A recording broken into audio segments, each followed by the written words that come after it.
Assalamualaikum warahmatullahi wabarakatuh. Alhamdulillah wassalatu wassalamu ala Rasulillah wala haula wala quwata billah.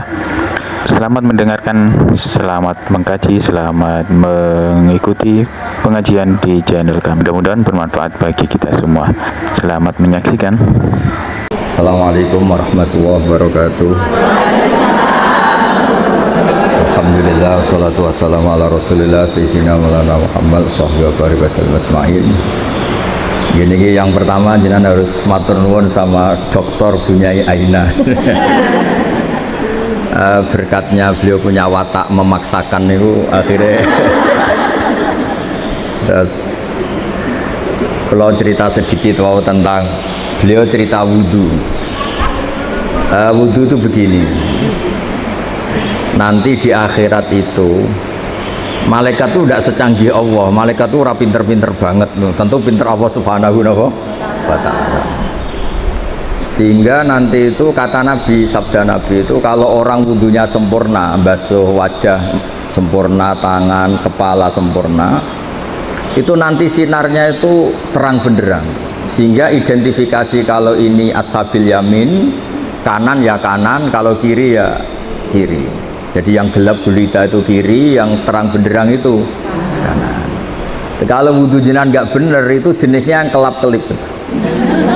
Nah ini bisa kegaruk kemana-mana karena mau dikanankan sinarnya nggak cukup, mau dikirikan nyatanya ada sinar. Yaitu terus kata Allah ini yang jenis ini menjadi ashabul araf karena pas digaruk sama malaikat identitasnya tidak jelas.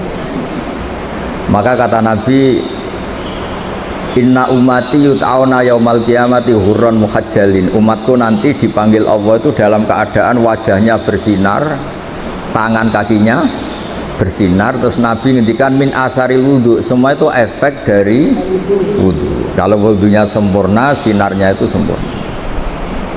Nah, maka tadi Neng Aina cerita panjang lebar tentang wudhu. Jadi begini ya, wudhu itu meskipun sah dalam madhab Syafi'i ya. Dalam madhab Syafi'i itu kalau ngusap kepala itu sedikit pun itu sah. Tapi kalau dalam madhab Hanafi itu minimal itu sak bon-bonan, seperempat caranya. Ini itu apa kalau orang Jawa? Bon-bonan. Tapi yang musalsal, tapi bukan syarat sah ya, ini ideal ya. Yang musalsal sampai Rasulullah itu terutama bagi cowok kayak Gus Sofa ini begini. Nabi memasukkan coba pegang ini enggak ini dipegangin mic-nya. Ya Nabi memasukkan ini dua jempol ke sini, terus ini ditemukan di sini, terus begini. Musalsal. Musalsal ya, ini begini, terus ini ditempokkan gini, terus begini sampai sebelah. Sehingga semua kepala kita ini kena asaril wudhu, kena wudhu. Karena diantara identifikasi orang baik, ya itu ada istilah yauma taral mu'minina wal mu'minati yas'a nuruhum baina aydihim wa bi'aymanihim. Nanti di akhirat itu para malaikat tuh melihat ini wajahnya bersinar apa enggak. Sekali bersinar langsung dikategorikan partai kanan. Kalau yang tidak bersinar partai apa? Kiri. Berarti partai terlarang. Terus kemudian disekat. Faduriba bainahum bisuril lahu bab, disekat. Nah sekat ini nanti yang menjadi pagar Iqbal ya, menjadi apa? Pagar. Yang temangsang karena kelip-kelip itu disebut ashabil a'raf. Ashabil a'raf itu orang kalau dimasukkan surga kuotanya nggak cukup, dimasukkan neraka pernah ke majelisnya Ning Aina kan nggak pantas. Kalau diumumkan gini kan nggak pas. Para ibu-ibu yang ikut ngaji Ning Aina di Arisalah silahkan masuk neraka kan nggak pas ya. Makanya penting bikin paradok itu penting supaya kita tidak sah masuk apa? Neraka. Makanya ada pengarang Burdah itu terkenal sekali. Pernah dengar tuh kitab apa? Burdah. Itu yang ngarang namanya Muhammad bin Said Al-Busiri. Namanya itu Muhammad. Bener-bener Muhammad namanya ini. Beliau dalam doanya itu lucu, ya Allah, nama saya ini Muhammad. Sehingga kalau nanti engkau manggil, wahai Muhammad masuklah ke neraka, itu paradok. Engkau adalah zat yang nggak pantas bersikap apa? Paradok. Wahai Muhammad masuklah ke Itu paradok apa pas? Paradok. Makanya terus disunatkan punya nama yang baik supaya nanti misalnya, nah sehingga kalau nama kita kadung misalnya nama biasa atau nama Jawa gak apa-apa, tapi nanti punya nama baru ikut majelis apa? Taklim atau majelis ar-risalah. Jadi wudhu itu penting sekali karena itu identifikasi. Jadi di surga neraka itu definisinya Allah itu yaumatab yaddu wujuh, di hari ada wajah-wajah bersinar, watas waddu wujuh, ada wajah-wajah yang gelap. Itu yang menjadi alasan Allah mana yang perlu masuk surga, mana yang perlu masuk neraka. Nah, tentang tauhid supaya sampai tidak terjebak ateis atau komunis. Saya pernah ngaji sama orang-orang Pertamina di pondoknya Gus Zofur Maimun, yang isi beliau sama saya. Ada orang tanya, Gus, andaikan ada orang ateis atau komunis atau non, dia sosialnya bagus tapi nggak iman sama Allah, dia suka bersedekah, berderma, masa ia menjadi ahli neraka? Kayaknya kok kasihan ya. Padahal kata kitab akidah, orang yang kafir tetap masuk neraka meskipun dia baik secara apa? Sosial. Terus saya punya analogi itu kias. Misalnya saya punya rumah, ini rumah saya, ada kulkas isinya buah lengkap lah, ada makanan, rampatan, ada semua. Terus ini Gus Iqbal atau Gus Sofa ini masuk, terus ibu-ibu dibagi, ini silahkan makan, silahkan makan. Kira-kira orang itu nganggap Gus Sofa itu baik, nyun sewu loh, apa maling? Dari segi ngasihnya baik, tapi yang dikasihkan milik orang. Tidak ngakui jasanya yang punya.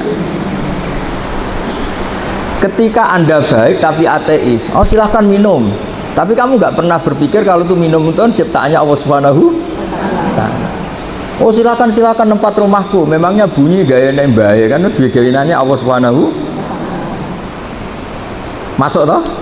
Artinya betapa fatalnya orang yang tidak ngakui Allah Subhanahu wa Ta'ala. Ketika orang nggak ngakui eksistensi Allah, ternyata apa? Dia ngamal atau berderma dengan sesuatu yang tidak miliknya, tapi merasa miliknya. Itu buruk apa baik? Buruk. Nah itu kenapa orang-orang yang tidak ngakui eksistensi Allah, apapun baiknya tetap kena sanksi. Itu ibarat Gus Sofa atau Gus Iqbal ini masuk rumah saya, isi kulkas disodakohkan, isi uang disodakohkan. Dari segi sodakohnya baik, tapi ditangkap tuh sama Bu Pulwan itu dianggap pidana ya. Itu kira-kira diapresiasi apa ditangkap? Ditangkap apa diapresiasi? Ditangkap. Ibu-ibu kalau numpang suami sedekah sama tetangga agak pamit suami, diapresiasi apa dimarahi? Nah, itu pentingnya iman sama Allah Subhanahu. Kalau kita iman kan kita ngasih tetangga tidak sok berjasa karena kita yakin uang ini milik Allah Subhanahu. Makanya saya termasuk kiai baik gitu. Kata orang banyak saya ini kan termasuk kiai pinter. Tapi kenapa saya tetap tawaduk? Karena saya tahu ilmu saya itu milik Allah Subhanahu. Sehingga saya tidak perlu nuntut jenengan hormat saya, ngesot, nggak perlu. Ya sudah begini sudah bagus. Jadi dulu itu sahabat ditanya, ini cerita nyata. Ibu-ibu mulai dulu kan tukang demo. Ya nggak pernah bener lah mulai dulu memang sudah gitu. Tapi tetap masuk surga karena nanti malaikatnya bisa didemo kalau nggak masuk surga. Ibu itu ngaji sama Nabi, itu ada yang jilbabnya miring, ada yang nggak pas, mungkin sebagian ada yang, pokoknya ada yang nggak pas. Mungkin nyuwun sewu ada yang sebagian, pokoknya nggak pas. Ya pas ngaji sama Rasulullah. Ya Nabi betul, Nabi Sayyidul Awalin wal Akhirin. Bareng Umar datang ke majelis, semuanya ibtadarnal hijab, semuanya menata apa? Hijabnya rapi gitu. Aku yakin ini adegan tidak ada nih, mungkin nggak setegang ini. Misalnya sama saya saja, mungkin ibu-ibu rileks. Ini ngaji sama orang baik, jadi rileks. Ketika Umar datang itu langsung ibtad, semuanya nata apa? Jilbabnya. Umar malah tersinggung. Dasar perempuan-perempuan jelek, nggak punya akhlak sama Rasulullah. Sama Rasulullah pakai jilbab nggak bener, tapi sama saya malah bener. Jawabnya ibu-ibu, karena Rasulullah itu baik. Karena Rasulullah itu wa anta afaddu wa aghlad. Afaddu itu Anda itu orang yang sadis. Bisanya nyalahkan, biasanya marah. Kamu bisa tahu kan yang mirip Rasulullah itu siapa? Yang mirip yang mirip Umar itu siapa? Jadi intinya itu Rasulullah itu ya punya majelis untuk perempuan. Bahkan itu punya akibat dan Nabi tetap melanjutkan. Makanya punya akibat tuh sering ibu-ibu mulai dulu yang engkek ya banyak, yang caper ya banyak. Sehingga Aisyah tuh cemburu. Dasar Nisaul Ansor. Caper kali Kanjeng Nabi. Iya, caper kali Kanjeng Nabi. Untung Nabi sudah nggak ada. Kalau masih kasihan tuh kiai-kiai nggak payu jadi kiai gitu. Ya Nabi kan ganteng, sopan. Sehingga terus Aisyah cemburu, Sayyidah Aisyah cemburu, terus Nabi malah muji. Sebaik-baiknya perempuan atau perempuan Ansor, tidak malu tanya urusan apa? Agama. Tapi Aisyah tetap melihat itu sensitif lah, cemburu. Karena kadang tanyanya perempuan Ansor itu sampai urusan privat, urusan khas perempuan, tentang menyelesaikan haid itu gimana, mandi dari haid gimana. Saat itu kan belum ada syariat, belum ada pondok, belum ada majelis taklim. Jadi memang yang nerangkan harus Nabi sendiri. Jadi semuanya itu ada resiko. Kalau perempuan nggak diajarin nanti nggak tahu cara bebersih, cara sesuci. Kalau diajarin istrinya cemburu. Jadi kayak itu repot. Ya terus makanya terus banyak yang kayak saya terus nganggep lucu saja. Kalau nggak dianggap serius tuh repot. Ya jadi Umar ya tak teruskan lagi. Sampean tahu kan sekarang siapa yang Umar? Umar marah. Ya aduati anfusina, wahai perempuan yang nakal-nakal. Harusnya Rasulullah ahakku ayyahabna. Rasulullah itu lebih berhak kamu takut, kamu wibawa, kamu hormati. Kenapa sama saya terus? Ya karena Rasulullah itu lebih baik, Anda ini kasar. Semenjak itu ya makanya terus orang hubungan dengan Allah juga sama. Kamu punya utang orang 1 juta atau 10 juta, nggak bisa nyaur itu nggak berani ketemu. Tapi kamu sering melanggar perintahnya Allah, itu kita istighfar ya nyaman. Dengan segala kesalahan kita mengadu ke Allah ya nopo nyaman.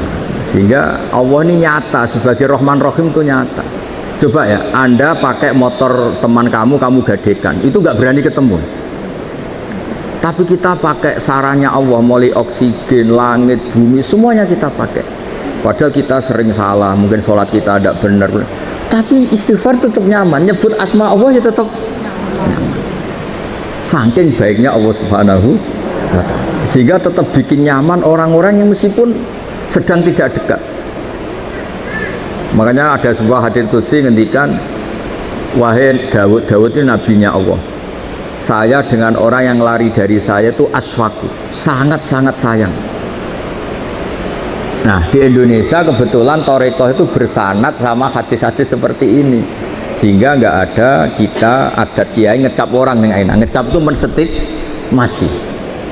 Mungkin sebagian kita orang Indonesia masih banyak yang judi online, mungkin sebanyak yang kecanduan narkoba, sebagian kita mungkin masih korupsi, sebagian kita masih nggak bener. Tapi karena agama ini bukan mengadili atau terus membasmi, tapi agama ini membenahi. Kalau ada jalan rusak itu dibenahin apa terus nggak dijadikan jalan? Tetap jalan tapi dibenahin. Kalau rumah ada tikus itu rumahnya dibakar apa tikusnya yang disuruh mirih? Nah, gara-gara sanat-sanat seperti itu, sehingga alhamdulillah masih orang enak kerennya kayak gini tuh peduli. Takut umatnya Nabi itu wudunya salah, sholatnya salah, zakatnya salah. Tidak kok malah ngadili dasar bego, dasar goblok. Enggak, dibina. Sehingga jenengan harus bersyukur dengan metode seperti ini. Meskipun yang ngeri-ngeri sedap. Saya nggak bayangkan, andai kan saya ini kan sudah kiai top, itu kalau kesini itu ya gimana gitu. Lo tanyain anaknya tadi nyogoi kopi saya itu belum loh. Saya datang belum sampai 5 menit belum ada kopi loh. Kok ngaji Gus yo? Nggih. Orang nggih itu bisa saking baiknya atau saking takutnya. Kayaknya yang kedua. No. Nah, jadi ditodong kan oh kandani di sini aja masih diteruskan. Gimana kalau nggak ditodong? ngaji. Oh. Tidak ditodong. Pakai mic, ngamuknya pakai mic biar dengar. Saya itu dekat sekali sama Mbak Ma'ruf, suaminya Ning Aina, itu beda betul. Mbak Ma'ruf itu anteng ngaji. Kalau sama saya itu diskusi apa? Ikhya. Lu tanya ini anak-anaknya. Diskusi kitab Ikhya itu. Kalau sama Ning Aina diajari tukaran. Gus harus ada RMI perempuan. Tadi saya ketemu ketua RMI. Wah, gugat terus. Dan saya senang. Memang perempuan itu baiknya gugat. Ini ada cerita, ini cerita sanad mutasil ya. Saya berkali-kali cerita. Belum ada hukum Allah dirubah kecuali karena pemberontakan kaum perempuan. Jadi di juz 28 itu ada surat namanya surat Mujadilah. Ada yang baca surat Mujadalah. Jadi ada perempuan cantik namanya itu Khawlah. Orang Arab itu kan hiper karena makannya daging tidak ote-ote, jadi hiper. Kalau Kiai Jawa itu kan makannya ote-ote, tempe, terus utang jatuh tempo, jadi sudah error lah, sudah masalah syahwatnya itu sudah error, sudah tempe, terong, utangnya jatuh apa? Tempo. Kalau orang Arab itu kan makannya daging, orangnya punya uang. Ya mungkin karena lama nggak hubungan suami istri, istrinya itu cantik, ngerti istrinya itu suci, sudah haid suci. Pas masih sholat tuh diajak hubungan suami istri kan nggak mau, setelah wiridan ya nggak mau. Terus dia marah, didihar, belum dicerai, didihar itu ada satu bahasa yang setingkat talak. Ya pokoknya gitu lah, ada satu bahasa setingkat talak. Terus dia apa itu merasa gimana kok sampai gini, kayak sudah dia agak kecewa dengan perilakunya sendiri. Matur Rasulullah, ya Rasulullah saya ini tadi begini-begini. Nabi menjawab, oh yang kamu katakan itu bimanzilati tolak, yang kamu katakan itu semakna dengan tolak, berarti istri kamu tidak halal bagi kamu. Ya lelaki yang mandok-mandok, meskipun dia tuh ya iman, istrinya cantik kok hilang, waduh, gara-gara kata itu terus kehilangan apa? Istri. Dia kayak gimana gitu, kehilangan istri cantik itu kan berat, kehilangan istri jelek aja berat, apalagi kadang ada yang jelek rezeki gitu. Sama Gus, Ya. punya suami ganteng juga, medeni Gus. Ganteng punya uang, neng nak kere gak berarti medeni. Karena kalau ganteng kere itu terus error ya, nggak menarik ya. Terus ngowah-ngowah kayak orang. Walhasil terus ya sudah, hukumnya itu cerai. Si suami ini langsung nurut sama Nabi, kehilangan istri, pulang. Kata istrinya gimana, kata Nabi, dihukumi cerai. Wow, dilabrak Nabi, ini perempuan ini dilabrak. Ya Rasulullah, ini hukum apa? Nggak bener hukum yang kamu katakan tuh, nggak bener. Ini hukum apa? Apa-apaan ya? Kalau saya dicerai ketika masih cantik nggak apa-apa. Lelaki itu sudah menghabiskan muda saya, cantik saya. Ketika cantik saya, muda saya hilang, terus kamu hukumi cerai. Kalau dulu nggak apa-apa, sekarang saya ini sudah tua. Saya ini punya anak banyak. Kalau dirawat dia, mesti terlantar, katut babon lain katanya. Kalau dirawat saya perempuan nggak bisa cari apa? Nafkah. Kalau bikin hukum yang benar, Nabi bilang sementara hukumnya hanya gitu, memang hanya gitu sementara. Lu itu perempuan tadi saking kacaunya bilang gini dengan enak sama Rasul, ya nanti engkau saya laporkan Tuhan bahwa anda ini tidak serius. Karena gue jadi nabi, hukumnya harus dievaluasi. Nah, agak perempuan nggak bisa. Dia pulang, tapi perempuan ini religius. Dia sujud berdoa, ya Allah, kasih tahu nabi engkau bahwa kalau bikin hukum jangan begitu. Lalu itu malaikat datang ke Rasulullah, mat turuti ya, repot musuh wedok. Saya tuh berkali-kali loh ke Tebu Ireng ditodong, Gus siapa suruh ngaji, saya biasa bilang enggak ya. Tapi kalau ras terkuat di dunia yang ngomong itu bisa masalah besar. Jadi itu Rasulullah Nabi dikomplain. Makanya cerita itu sebagian tuh nggak bener, katanya ada kiai cerita Nanti bidadari di surga tuh cantik-cantik, sudah cantik nggak bawel, sudah cantik nggak bawel, terus nggak minta uang belanja, uang salam, ya baik. Terus ada santri bilang, Pak Yai, Bu Nyai di belakang baru datang, tapi paling cantik tetap yang dari dunia. Kok bisa hanya ada tambahan itu kan? Saking takutnya. Akhirnya hukum dihar itu tidak sama dengan tolak. Makanya ada surat ini Sofa tahu Iqbal. Qad sami Allah qala allati tujadiluka fi zawji. Allah itu mendengar perempuan yang bantah kamu. Tujadiluka itu bantah, komplain. Kayak apa perempuan? Hukumnya Allah aja dilawan. Kondang ya, pokoknya prestasinya itu hebat. Cinta Gus. Ya tadi Khawlah tadi. Dan penerusnya maksudnya. Khawlah dan apa? Dan penerusnya. Tapi itu menjadi berkah. Andaikan tadi perempuan tadi tidak komplain, mungkin tidak ada hukum seperti itu. Jadi makanya komplain itu penting kalau sudah muqaddar. Jangan pernah dengar kan sholat itu pertama 50 apa 50. Itu berkahnya Nabi Musa yang tukang komplain. Kalau tidak ada komplain bisa 50. Jadi berkah komplainnya Nabi Musa itu kayak Neng Aina, dia kan tidak model gini, mungkin saya tidak ngaji sama teman. Misalnya loh, beliau berakhlak karimah kayak orang Jogja. Ngapunten Gus, nak menawi kerso, ngaos, nak boten nggih, mboten dadi penggalih, nderek. Wah, aku mesti milih enggak yakin milih kan. Kira-kira loh, andai kan Neng Aina kayak orang Jogja sesopan itu, saya ngaji apa enggak? Oh enggak, pasti enggak. Itu butuh teror, itu butuh teror. Saya itu berkali-kali di Sidogiri, di pondok-pondok itu kan masih keluarga itu. Mesti ya monggo Gus nak ngaji, aku muni sesuk ya sesuk gak apa-apa engko. Nah kali ini enggak. 5 menit. Jadi ya. Tadi saya baru asik cerita-cerita sama Mbak Anwar. Beliau delok jam, wis wayahe ngaji. Wah. Jadi sowan Mbak Anwar ya dijami. Mbak Anwar loh, abahnya sendiri. Di tengah-tengah asik cerita ya hebat-hebat, Masya Allah. Semoga nanti Mungkar Nakir juga takut tanya.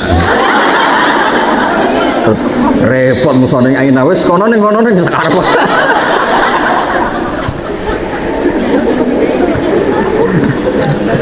Jadi Allah itu memang zat yang luar biasa. Sesuatu itu kalau didesain sesuai awalnya itu mesti bagus. Meskipun kita kadang tidak cocok. Misalnya perempuan itu komplain, itu ya memang Allah desain gitu. Mungkin baiknya komplain. Saya itu sering dilapori santri-santri yang awal nikah.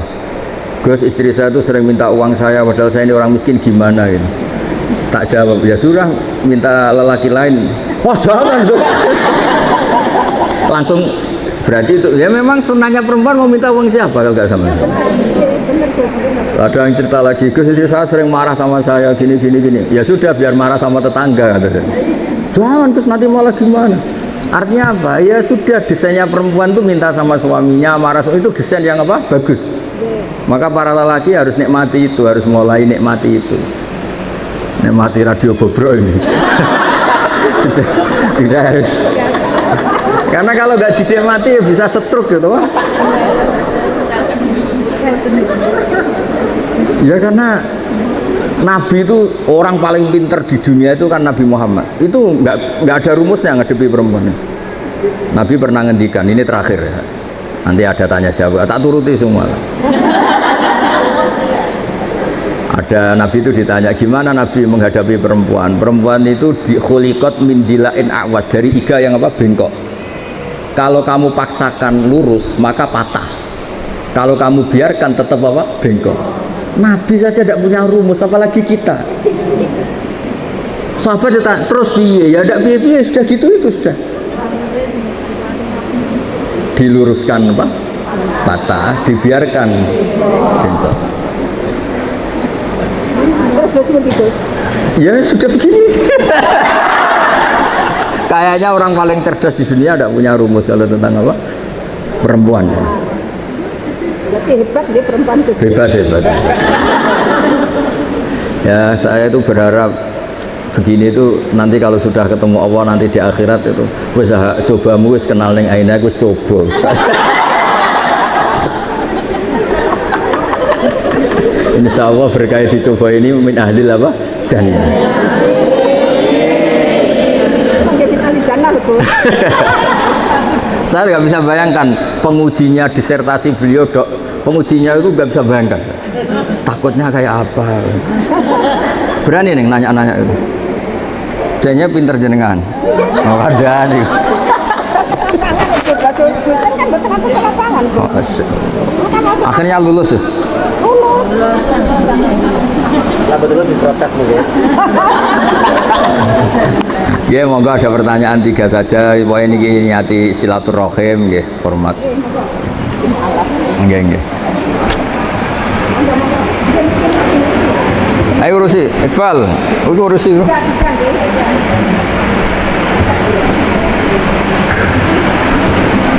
PCA, Bang PCA. Apa? PCA. Oh, nggih, monggo. Waalaikumsalam, nggih. Nggih berdiri mawon, berdiri tegak mawon nggih. Dalam itu kan keluarga besar Nasrani. Nggih. Terus saya sampun alhamdulillah sampun mualaf. Nggih. Namanya siapa? Dalam Lilis biaya. Panggilannya apa aja panggilannya? Lilis ya. Iya. Dalam engkang dalam tanyaan ini Iya. apakah nama baptisan Iya. yang dibawa mulai kecil kalau sudah mualaf itu harus ganti apa tidak? Oh ya. Terus kebetulan almarhum Bapak Ya. Allah masih Nasrani. Nggih. Ini sampai Nggih. datang seharian itu kan di Nggih. nonton salib itu Nggih. di Naten Gus. Nggih. Terus terakhir dalam kan sampai nonton kagungan sederek, Nggih. ibu bapak sederek nonton. Nggih. Dalam saat mereka ngopeni paling ingkang gangguan jiwa. Nggih. Paling itu nonton kromo. Nggih. Kadang sok ngamuk terus. Nggih. Kalau yang pun dalam harus ajri. Nggih. Umpami dalam saat ngamuk itu dalam model datang Satpol PP maupun Nggih. dinas sosial Nggih. maupun dalam salah. Nggih. Karena pembuatan. Nggih. Terus dalam itu kan lumayan ngasih datang perbankan. Nggih. Ini kok ada suntik Nggih. kan kata yang kamu tak sama pensiun. Nggih. Ada kan perbankan dibutuhkan oleh masyarakat. Nggih. Kadang riba memang dibutuhkan oleh Nggih. masyarakat. Nggih. Salam warahmatullahi wabarakatuh. Ya satu-satu aja biar fokus ya. Ya ini yang lain meskipun tidak tanya ikut dengerin ya karena ini ilmu. Terus yang jelas itu Bu Lilis harus syukur ya. Syukur dikasih hidayat Allah Subhanahu wa taala. Berkahnya syukur ini bisa mengabaikan hal-hal kecil yang mungkin masih mengganggu.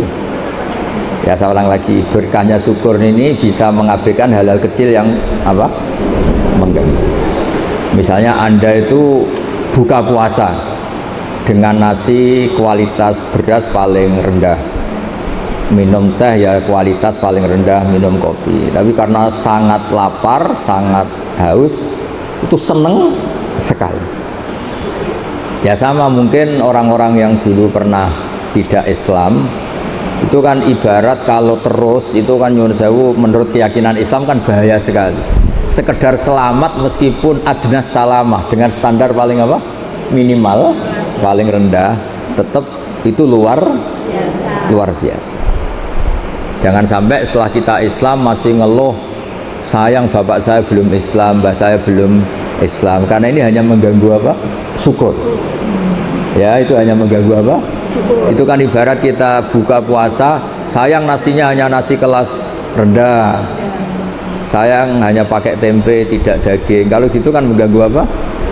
Syukur. Nah, jadi itu satu.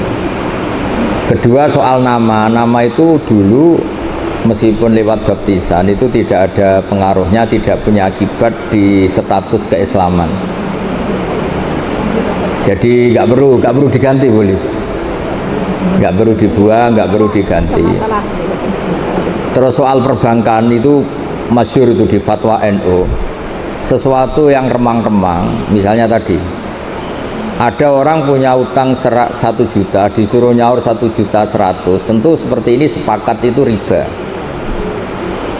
Tapi kalau sistem itu beda dengan personal, sistem itu beda dengan personal.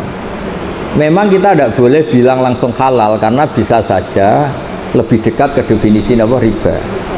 Tapi ya jangan langsung bilang haram, jangan-jangan tadi seperti kata beliau memang itu kebutuhan. Kebutuhan gini. Sekarang investor itu bisa nggak utang tanggane 1 miliar untuk investasi? Tidak bisa kan, yang menyediakan itu kan pasti bank. Utang tonggo kan paling weteng lorong untuk obat. Utang modal itu kan. Nah, tidak apa-apa, hukum nggak jelas itu nggak apa-apa. Kalau harus nggak jelas ya sebaiknya nggak jelas. Makanya di Nabi itu ngendikan halal ya jelas, haram ya jelas. Tapi selalu ada antara halal dan haram. Itu jadi kalau yang makanya dulu Mbah Maimun itu sering bilang, tapi tidak kritik ya, Bu Lilis sering bilang usahakan sama-sama urusan dengan bank itu bank pemerintah atau bank negara, karena itu kalau misalnya ini salah dan memang misalnya benar-benar riba, sak keliru-keliru negara itu untuk pakai sarana umum. Bayangkan keliru sekalipun, bayangkan keliru, apalagi kalau tidak keliru. Tapi saya ulang lagi, bukan berarti terus menafikan yang swasta, bukan. Tapi ini cerita kalau ada pilihan. Misalnya gini, haji lewat negara sama swasta, sak keliru-keliru negara karena negara. Misalnya gini contoh gampang. Kemenak atau haji atau di lembaga-lembaga sosial negara, Kemensos atau BUMN, tentu salah itu banyak sebagai manusia. Tapi sekeliru-kelirunya negara, ada PLN, ada jalan, ada jembatan. Yang kembali ke rakyat itu jumlahnya tetap apa? Besar. Misalnya Kemenak ya pasti ada salahnya, namanya manusia. Tapi ada kantor KUA, ada sarana prasarana, ada penyuluhan, ada gedung apa? Haji di mana-mana ada. Sehingga swasta ya baik menopang pemerintah, tapi kalau sama-sama milih itu yang mendekati darurat, Bu Lilis, memang sistem apa? Negara. Artinya sesuatu yang dengan tanda kutip awalnya nggak boleh untuk menjadi boleh kan nunggu status darurat. Dan yang sering darurat adalah keputusan apa? Pemerintah. Misalnya menetapkan Syawal, secara ilmiah orang Indonesia tuh banyak yang mandiri bisa falak, banyak. Tapi kan subjektivitasnya tinggi. Makanya kemarin yang Kemis saja ada, bukan sekedar yang Jumat, yang Kemis saja ada. Ya kan? Nah, ikut pemerintah itu menjadi lebih baik, tapi tidak harus juga di bab Syawal. Pemerintah sendiri kan membolehkan beda. Pemerintah sendiri membolehkan apa? Beda. Ya, jadi boleh kalau masalah perbankan itu sudah didiskusikan, tentu ada kadar lebih yang pengganti administrasi sebagai pekerja, ada lebih yang karena memang mendekati definisi riba, itu kan kita tidak pernah tahu. Lebih itu kan ada lebih yang karena memang terus nilai uang, kan macam-macam. Nah, menurut saya hal yang kita tidak harus tahu persis, nggak apa-apa kita bilang. Karena Nabi ketika ada halal jelas, ya ada haram jelas, tapi di tengah-tengah itu tidak jelas. Kayak jenengan jadi istri itu tanya sama suami kamu, istri baik apa enggak? Mesti suami kamu kalau pas tidak ada kamu bilang jelek, pas ada kamu bilang apa? Yang benar itu menurut saya itu tidak baik, tidak jelek. Kalau dibilang jelek nyatanya anaknya banyak, berarti kan rukun. Ya kan baik kan, bisa kumpul anaknya banyak. Dibilang baik, ternyata suami kamu tambah hari tambah elek, tambah trauma, tambah dan dekati musibah lah. Jadi sesuatu itu yang tidak jelas itu nggak apa-apa kita bilang nggak halal nggak haram, jangan bilang wah berarti ini nggak tegas. Nggak bisa seperti itu. Ada hal-hal yang memang nggak perlu kita. Misalnya ibu-ibu gini secara fikih, gimana hukumnya ibu-ibu muslimat yang masih cantik datang ke pengajian? Sama lihat di kitab-kitab fikih itu diharamkan selagi mungkin bisa tanya sama suaminya atau kiai setempat yang nggak perlu keluar ke arisalah. Tapi misalnya itu dipraktekkan, mana ada wong itu ngaji mek tanggane ora seneng mergo ora iso kluyuran. Aku yakin, enggak sama jawab ya. Ngaji di sini sama datang ke Rembang seneng mana? Seneng ke Rembang karena keluyuran. Ternyata apa? Wisata religi itu ada wali orang Tuban, kan ada walinya Sunan Bonang. Tapi ya seneng saja kalau ziarah ke Syarif Hidayatullah, kan ada keluyurannya. Kalau dia seneng wali kan cukup wali tetangganya kan bisa. Tapi kurang asik. Tapi yang Cirebon nanti ke Tuban. Jadi untuk bertanya hal-hal kecil sebenarnya bisa, kiai tonggone sampean itu bisa. Tapi kan nggak keren orang yang pondok internasional Arisalah. Jadi ya itu manusia, apa itu nama? Penjelasannya itu baik apa enggak? Ya sudah, enggak usah dijelaskan. Nggih ngoten Bu Lilis nggih. Ya semoga.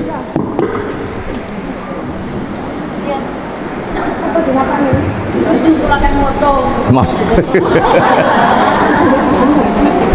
Assalamualaikum warahmatullahi wabarakatuh. Waalaikumsalam. Kula bukan rumah santri Mondo. Nggih, Mondo itu mana? Salam takbir Nggih. Gusbaan. Oh, nggih. Dumateng Umi Ana ning Pila, ning Pia, nggih salam takbir. Nggih. Kula nyuwun pangapunten tasik. Gus Sofa saking ngamun. Engko mutung. Bapak izin kemarin mboten saged rawuh, punten ingkang kakang. Nggih. Ingkang kula pertanyakan niki tentang wudu, Gus. Nggih. Syarat sahnya sholat itu kan wudu. Wudu itu ada 4 rukun sampai tertib. Nggih. Nah, sedang orang Islam itu mau sholat itu harus wudu dulu. Dan kita itu untuk melihat sahnya wudu kita, sahnya sholat kita, untuk melihat cahaya aura Nggih. kalau manusia itu ada yang putih dari Allah Subhanahu wa Ta'ala. Nggih. Ada lagi yang dari skincare. Nggih. Yang saya tanyakan, bagaimana untuk melihat wajah yang bersinar dari air wudu dan sholat kita bersinar. Salam Assalamualaikum warahmatullahi wabarakatuh. Oh, nggih. Nah, ini begini ya. Ini kan kita diajarin untuk jadi juri. Pertanyaannya harusnya kok untuk kita tahu gimana, harusnya enggak untuk menjadi sah kok malah juri. Berarti saya harus juri ini wajah wudu apa wujud sah? Wajah skincare. Ini yang wajahnya padang karena punya uang apa karena wudunya benar?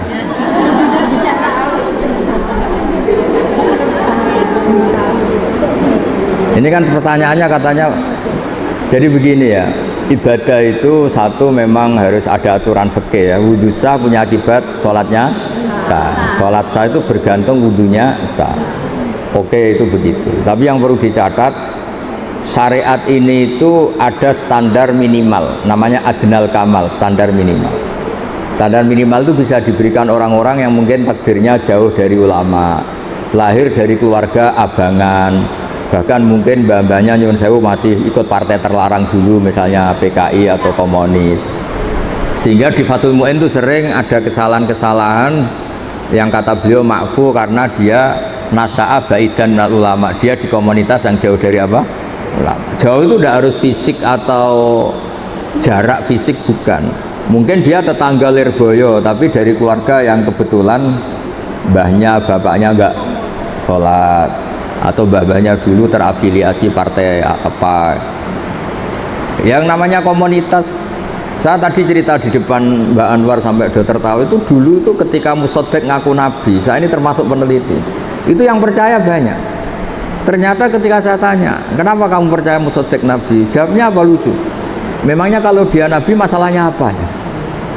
Tak tanya, kamu tahu nabi itu apa? Enggak tahu. Ketika tak jelasin Nabi itu orang yang mulai kecil tuh baik, gak pernah maksiat. Oh kalau gitu ya ndak, maksudnya tidak Nabi gitu. Sama orang-orang yang lahir dari keluarga abangan, keluarga itu janggal. Gunanya apa sih sholat? Gunanya saja malah janggal. Kelami kok diambungi, malah janggal deh. Nah yang jenis ini kok awal ngaji neng Aina atau awal ngaji siapapun kayaknya nggak boleh terlalu keras. Karena apa? Piro-piro gelem apa? Gelem ngaji. Karena dari posisi seperti itu mungkin malah awalnya itu mencibir orang apa? Orang sholat. Jadi memang itu seninya beragama. Itu ibarat orang yang sudah di kubangan lumpur, selamat saja sudah bagus, dientas dari kubangan ke daratan sudah bagus. Jangan langsung pakai skincare tadi. Oh tapi ini sudah bagus selamat, tapi wajahnya masih belepotan lumpur. Ya piro-piro tidak di kubangan lumpur. Jadi semua itu ada ukurannya. Jangan langsung ya instan terus semuanya standar apa? Ideal. Tidak bisa seperti itu. Ya jadi kita biar terbiasa kajian akademik. Jadi zaman Nabi jadi Nabi itu kan sahabat yang mantan preman, mantan macam-macam. Makanya ayat Makkiyah itu neng Aina itu jarang ada aturan-aturan hukum fikih. Hanya ngendikan akidah yang ringan-ringan karena masyarakatnya belum apa? Siap. Ya contoh gampang gini, dulu itu orang kok nggak nyabu itu nggak bisa bayangkan. Wong sumpek kok nggak nyabu itu nggak bisa bayangkan, uang nggak punya. Sehingga haramnya khomer itu ya nunggu setelah ada kesadaran ilmiah, kesadaran Islam itu merusak apa. Dulu ya janggal wong. Makanya kalau cerita di Indonesia jenis toa apa itu sudah menyatu dulu. Akhirnya apa? Allah itu pernah menghitung. Jadi khomer itu paling unik. Khomer itu haramnya itu sampai 3 kali, 3 tahap, 3 fase. Pertama haram yang dipertimbangkan, lucu kan? Haram yang dipertimbangkan. Orang Arab itu kan suka perang. Perang itu kan nervous. Tapi kalau agak-agak fly kan kendel. Pernah satu komunitas itu orang soleh semua, nggak nyabu, musuhnya orang nyabu. Situ nekat kendel, yang soleh nggak kendel. Akhirnya caranya jawab Allah itu unik. Kul fihima ismun kabir wa manafi'ul linnas wa ismuhuma akbaru min naf'ihima. Ya khomer itu memang haram tapi ada unsur manfaat. Tapi madorotnya, bahayanya lebih banyak ketimbang manfaatnya. Sehingga orang-orang itu masih banyak yang nyabu. Terus kedua, diharamkan lagi karena ada sahabat gara-gara habis ngefly ngimami yang mestinya bilang la a'budu ma ta'budun, bilangnya a'budu ma ta'budun. Jadi artinya orang-orang kafir saya yang menyembah apa yang kamu sembah. Gara-gara nyabu nguntalla lah. Padahal ini prinsip la a'budu kan saya tidak menyembah Tuhan Anda. Gara-gara lanya dibuang menjadi saya menyembah. Terus diharamkan kalau mendekati sholat. Jadi khomer itu haram jam 11 mendekati duhur. Kalau asar ya jam 2:30 baru haram. Tapi kalau pagi nggak apa-apa. Zaman itu ternyata alhamdulillah pagi minum khomer gara-gara ngefly gak sadar dia bacok-bacokan sama pamannya sama bapaknya. Saya semenjak itu terus khomer diharamkan secara total, nggak melihat waktu, nggak melihat papa, pokoknya khomer itu mesti buruk. Nah ini pelajaran bagi Gus Sofa, bagi Neng Via, Neng Mila, semuanya itu proses. Itu yang diikuti kiai NU, kiai pesantren. Kalau dakwah itu proses, tidak langsung apa. Nah, misalnya jenengan wudhu aja rung bener langsung kon tahajud, terus koyok sholat qiyamul lail kok Said Ali Zainal Abidin 1 malam 1000 rakaat, itu tambah baik apa tambah lari kira-kira? Tambah lari. Ya gitu. Ya. Nggih mboten napa-napa. Niki mau dibisiki ning Aina. Turuti Gus, iku suaminya tukang mijeti abi ya. Nggih. Terangi dokter tentara. Oh nggih. Nggih. Berdiri mawon nggih. Berdiri tegak mawon mboten napa-napa nggih.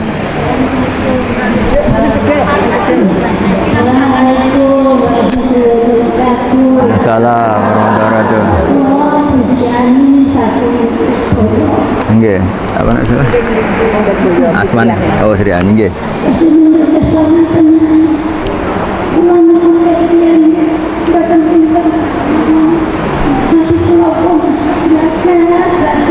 Nggih. Nggih.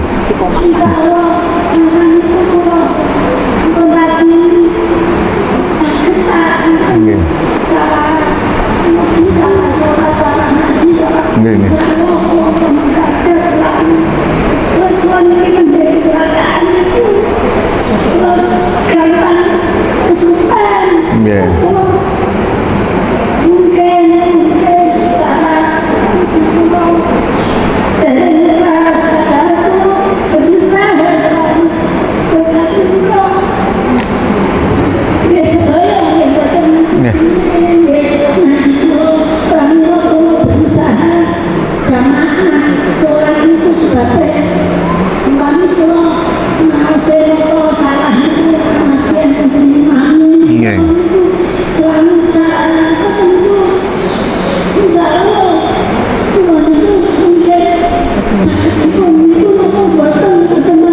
Nggih.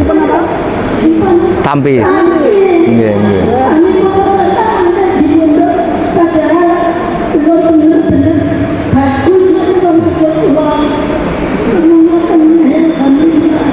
Nggih, nggih.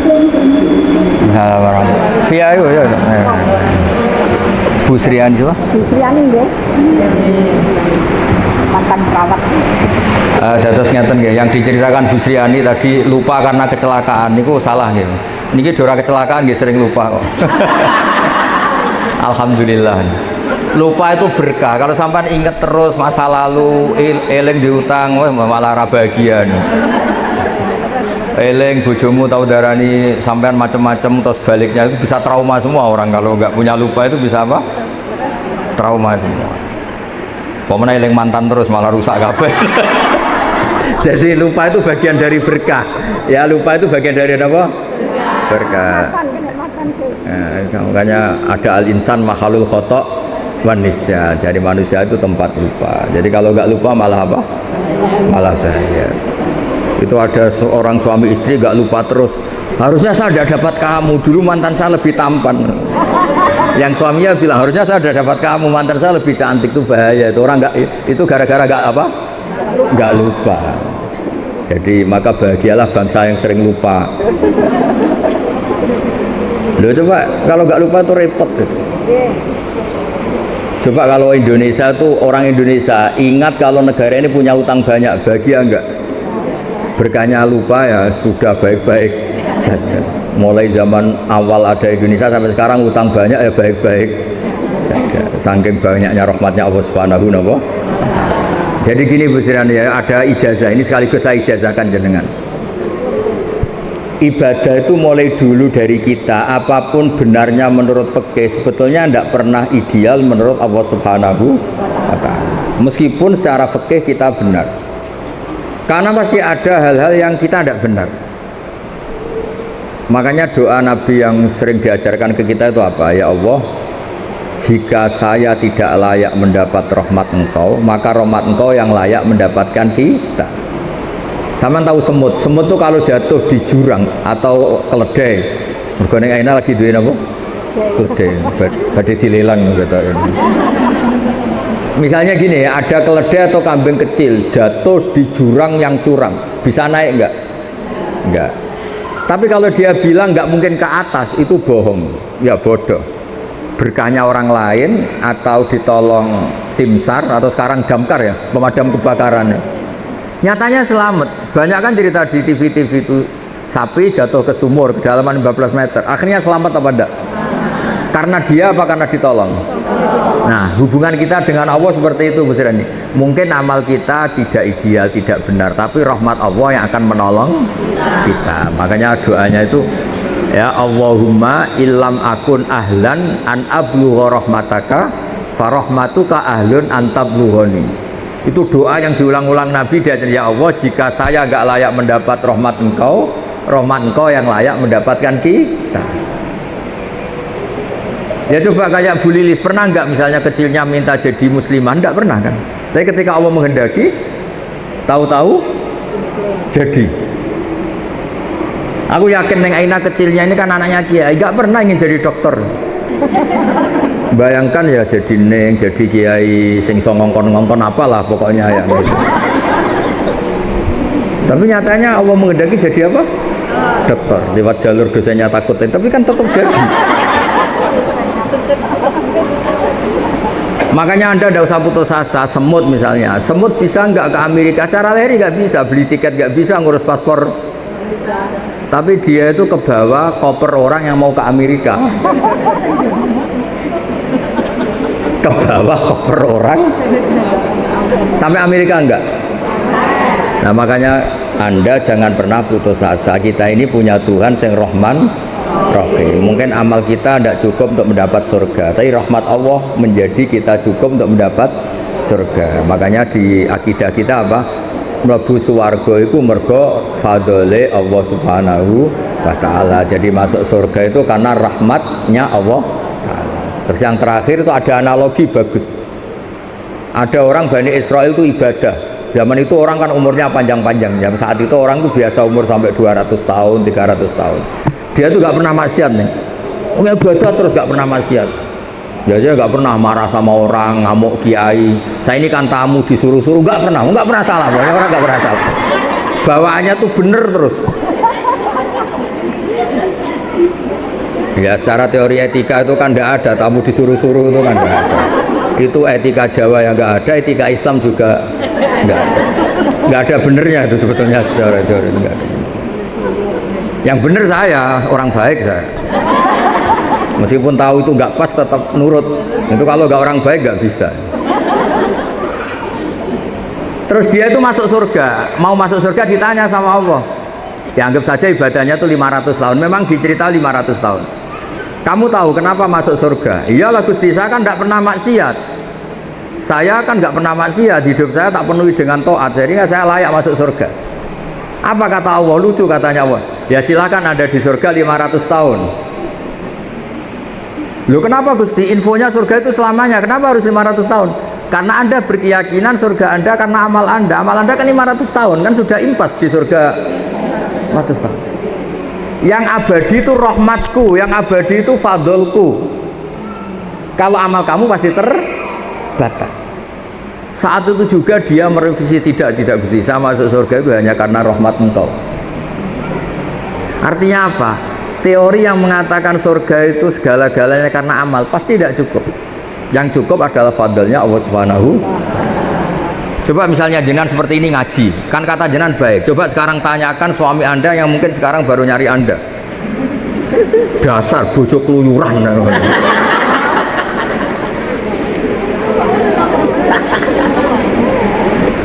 Jangan tanya Bu Neng Aina karena diuntungkan jenengan datang. Terus kayak bunyai tenan keren lah. Tanyakan anak kamu yang mungkin sekarang berharap Anda bikinkan mie. Terus tak tanya, ibu kamu kemana? Bilangnya ngaji apa keluyuran? Ngaji. Terus dia tanya, baik apa enggak? Baik apa? Saya terlantar gitu. Jadi ada sisi baik sosial itu. Makanya di kitab Hikam itu ada keterangan. Manusia itu apa? Orang yang ketika baik saja buruk, apalagi ketika buruk. Misalnya jenengan punya toko laris manis. Prestasi apa enggak?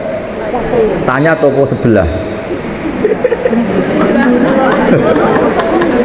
Anda naik pangkat, baik. Tanyakan yang kamu langkai. Jadi asal ilmu sosial itu tetap ada masalah yang menyertainya.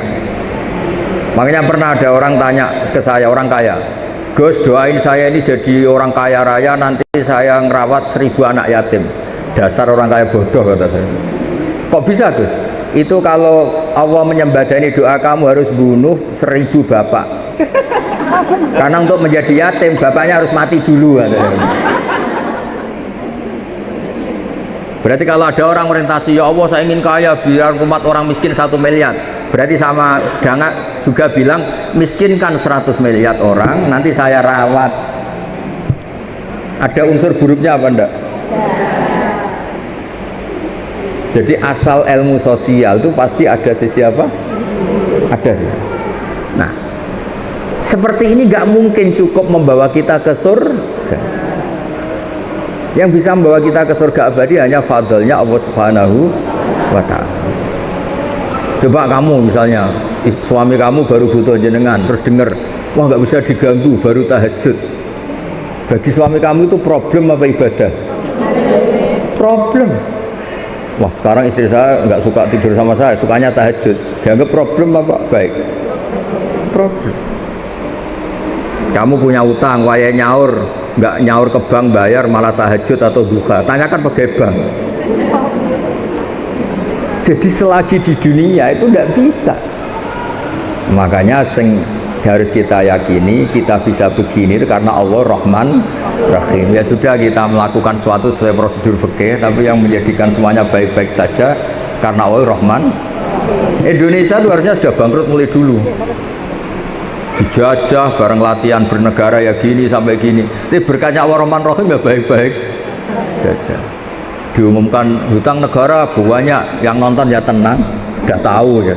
Itu tidak hanya hutang negara, kita hutangnya juga banyak, tenang. Sehingga kita jadi bangsa yang kuat. Itu ya kabeh fadhole Allah Subhanahu. Ya jadi jelas ya tadi orang itu yakin ibadahnya yang menjadikan masuk dia surga. Terus sama Allah, ya sudah kamu di surga tapi 200 tahun saja, 500 tahun saja. Kenapa Gusti? Katanya surga selamanya. Karena amal kamu terbatas, sehingga pahalanya juga harus terbatas. Yang tidak terbatas itu fadl saya, rahmat saya.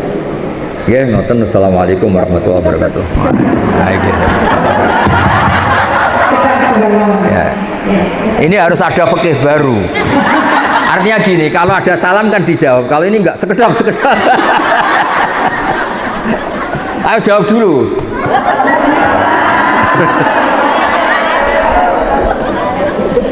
Supaya nggak ada fikih baru. Menurut Dr. Hajah Neng Aina, bahwa salam bisa dijawab dengan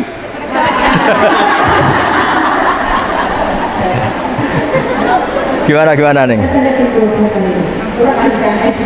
Yeah. Kan perempuan itu kan wajib memasakkan wadah. Perempuan itu kan wajib masak. Oh, iya mulai. Wah, Pak, rungono Pak. Bojomu ra krungu yuk, alhamdulillah. Krungu iki bahaya. Mencuci pakaian. Enggak wajib nih. Sebetulnya kan sangat luar biasa. Seperti ratu gitu bersih ya. Nah, belum bagus, tapi sekarang kan ada syariatnya Allah kalau perempuan itu harus taklimah kepada suaminya. Ya. Dan misalkan suami sekarang menyuruh istrinya untuk masak, itu perempuan itu boleh menolak apa tidak? Mulai kita asli nih. Tapi wajib nurut. Iya, ini kan mereka bertentangan. Kemarin saya ngaji di Kampus, jadi saya berjogi sama bapak-bapak. Bapaknya protes. Akhirnya saya juga sama Gus Soe, Dewan Kota, saya sudah diprotes. Memang ngaji dan berhenti di situ. Terus sesungguh Gus, itu termasukkan terus saya sesungguhnya mesti wajib taklimah dan yang mau kurang rusuh. Saya mungkin ujung-ujungnya mau itu orang mana pemasak mali. Kita nggak wajib untuk masak. Sesungguh gitu. Mau jawaban yang menguntungkan apa yang benar? Yang menguntungkan dan benar.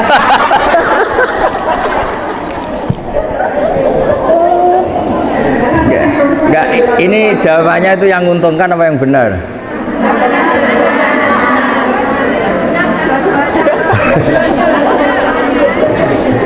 Ini sudah kayak partai politik jadi.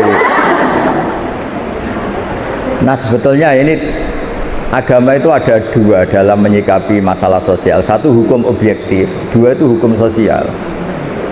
Kalau dalam hukum sosial Neng Aina itu ada pepatah Al-insan Abdul Ihsan, manusia itu akan diperhambakan oleh kebaikan orang lain. Jadi kalau kita misalnya punya suami itu sudah ganteng, baik, maco, pokoknya sempurna lah, sudah gitu kaya, sayang, itu mbok perempuan gak disuruh masak, itu masak sendiri. Ini sudah jelek, merongos, gak punya uang, nyuruh masak. Hanya berdasar hukum fikih lelaki itu boleh nyuruh. Terus si perempuan ini boleh menolak. kasus-kasus sosial itu nggak bisa ditangani secara fikih. Yang bisa nangani itu ya hukum apa? Sosial.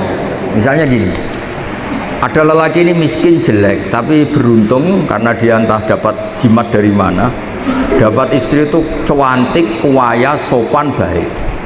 Terus lelaki ini nyuruh masak, itu disalahkan orang seluruh dunia apa dibenarkan? Disalahkan. Terus ketika disalahkan karena tadi sudah perempuannya cantik, sopan, kaya. Masa iya orang kaya, majikan yang punya harta disuruh? Jadi sebetulnya benar tidak itu dalam sosial itu ya konteksnya konteks sosial. Makanya kata Sayyidina Ali, ahsin man syi'ta takun as amirah. Silakan baik sama orang, pasti kamu yang mimpin. Misalnya gini, saya punya mobil Alphard. Saya tadi sowan Mbak Anwar diajak Neng Aina sama Gus Sofa naik Alphard. Beliau baik, mau Gus pakai mobil saya, dia baik. Itu otomatis saya nyuruh itu gak pantas, gak mungkin secara moral, secara psikologis orang nyuruh orang yang berbuat baik. Kalau ada istri, misalnya kayak Neng Aina kan sudah nengnya, putrinya Mbak Anwar, terus Mbak Ma'ruf itu kan santri. Gak dinyali ya ngongkon. Malah nawani piye tak kena nasi goreng. Jadi itu gak fikih-fikihan, yang itu secara naluri kasta itu. Saya punya kawan, dia itu dosen, doktor, profesor, dosen, cantik. Saking pinternya nggak ada yang berani nikah dia. Akhirnya nikah sama supirnya. Karena itu satu-satunya dia butuh lelaki, pokoknya sementing lanang. Nyari dokter masih bawahnya, nyari dosen karena dia profesor dokter. Itu hubungan suami nggak fikih-fikihan. Supirnya itu kalau dia datang ya mobil milik istrinya apa milik istrinya ya sopan sendiri dia. Wahai masak ya masak, wahai nyuci. Tak tanya kenapa masak dia, kamu kan lelaki. Ya tapi kan hamba sahaya Gus. Jadi hukum sosial seperti itu nggak perlu difikihin lah kira-kira gitu ya. Hukum fikih itu tetap ada nih, tapi tetap kalah sama. Iya kan karena tadi al insan abdul ihsan. Ya. Kan perempuan merusakkan diri sih. Suruh masak sama Ya sudah, khususnya enak boleh. Pokoknya ya ini khusus ya. Ya dan yang sejenis Neng Aina.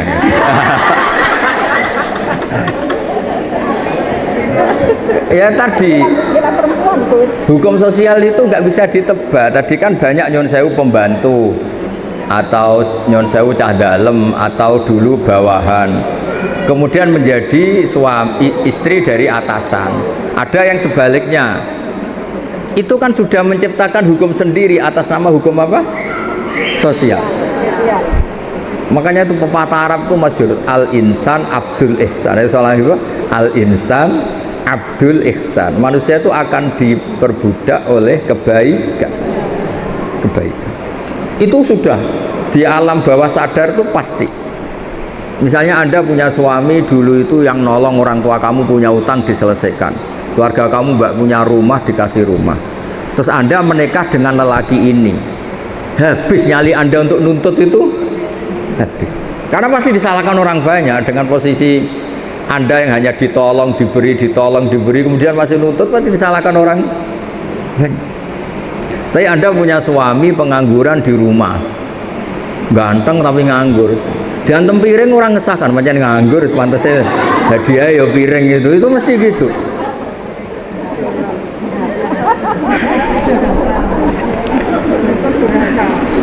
Jadi intinya itu Neng, ada hukum-hukum yang nggak bisa, makanya Nabi itu unik. Ada sekian hukum Islam yang kata Nabi itu diselesaikan pakai apa? Sosial. Makanya ketika Nabi mensifati orang baik itu apa?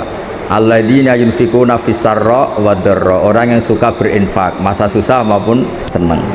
Wal kadhiminal ghaidha, kalau emosi bisa ngempet. Wal afina 'anil nas, kalau kecewa mudah memaafkan. Yang bisa menyelamatkan kita itu hukum sosial. Kalau saya hubungan dengan Neng Aina itu misalnya terus pakai saya ini kiai besar kok disuruh-suruh, habis hubungan itu. Tapi berkahnya saya ini berakhlak karimah. Maka baik-baik Kamu bisa bayangkan ada kiai 5 menit belum duduk ngaji Gus.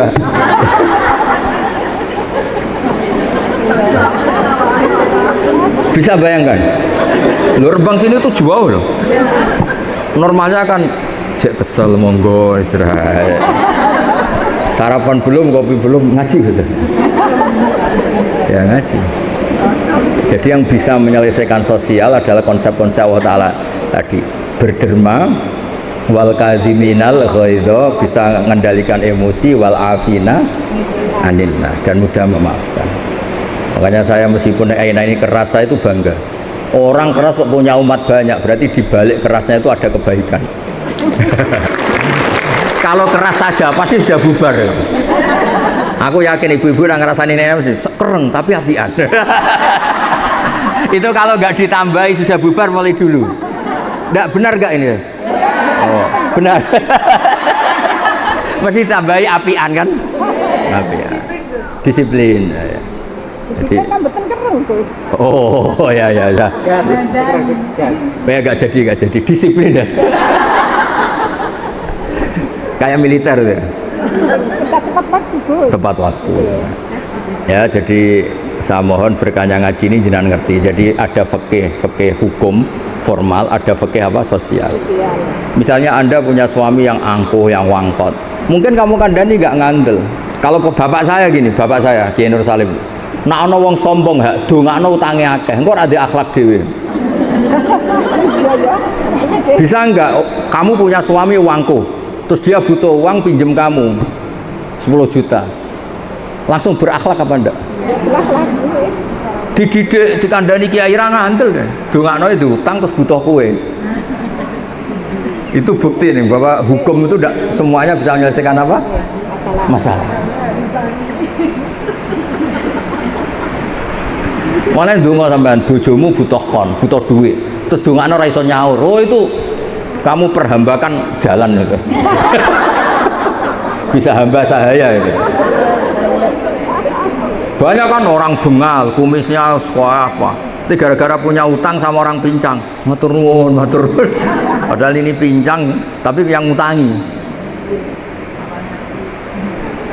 Artinya orang tuh pasti tunduk. Makanya kalau punya suami angkuh, dongakno diutang.